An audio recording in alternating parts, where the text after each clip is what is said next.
Hi, this is Bill Varney with your Saltwater Guide Fishing Report for Thursday, October 16th. So let's start up in Santa Barbara. First of all, we haven't seen a lot of major changes in the water temperature over really the entire month of October, which is exactly what we predicted, with these swells from the north matching up with these swells from the south.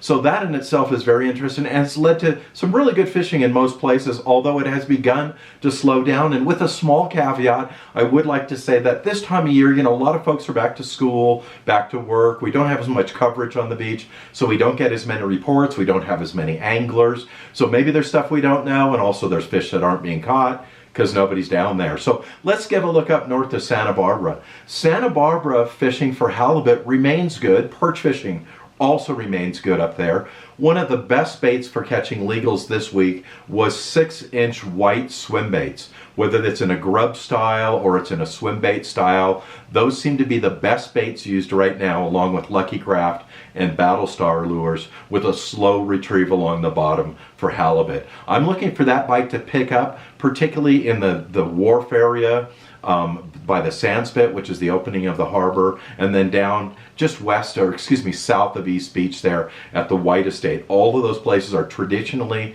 good halibut spots for this time of year. Perch fishing's been good up there with fish up in Goleta and then down at Ledbetter Beach, and most of those have been caught on grubs, live bait, and gulp baits. When we work our way down to Ventura, Ventura's really, been the hot spot over the last week or so down there. There's been some really big corbina caught there, and as I explained before, as that water moves to the north, those corbina move with it. So Ventura's been really good with some 24 and 26-inch corbina, some 5-pounders up there. And then the other big news is the striper that they continue to catch in Ventura.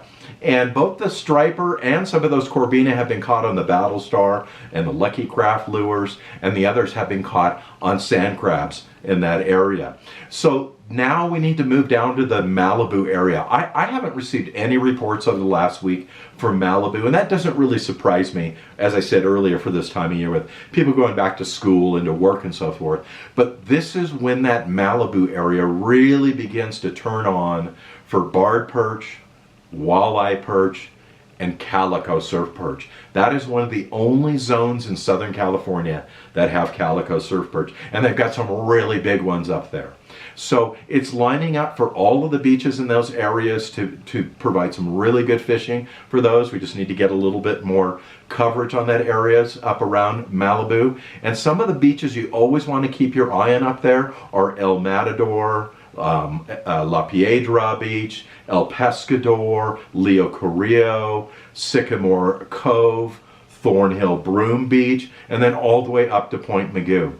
And something to remember about each one of those beaches is when you go to those beaches and you fish those beaches, try to fish areas where you have rock, whether it's a rock point or an individual rock adjacent to sand, and fish those edges there. So Ventura, Malibu, all of those areas are still remaining good. I think Malibu is really going to turn on here over the next couple of months as that water cools down a little bit.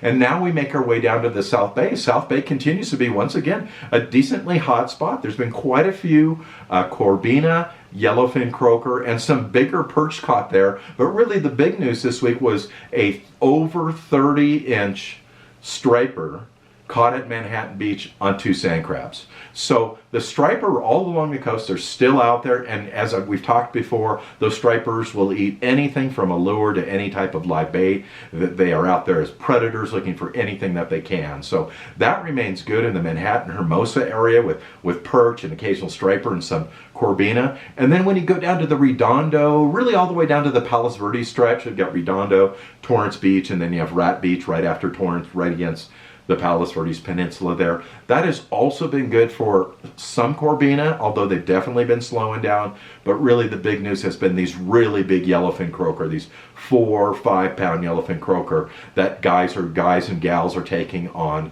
spoons down there, like 1/2 ounce, 3/4 ounce crocodiles and Castmasters. So look to use those in the South Bay, and then if once again you're fishing in Hermosa, Manhattan area, good Corbina and some good striper fishing there, and most likely all the way up to that Dockweiler zone. Then when we make our way to Orange County remains good. Several of the anglers have said it has begun to slow down there, and I guess when you were catching 5 Corbina a day and now you're only getting 2 a day, it does seem like it's slowing down.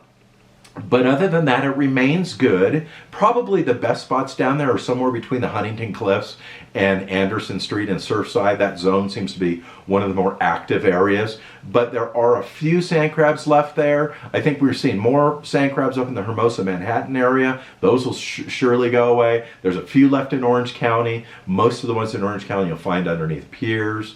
So fishing has been good down in that area for yellowfin croaker, for barred perch, kind of medium-sized 12-inch barred perch, some pretty nice ones for this time of year, and also several Corbina. I saw one report from yesterday of an angler with 3 Corbina, went up to 22 inches. So that area remains good. I would definitely concentrate in that area on any sand crabs you might be able to find.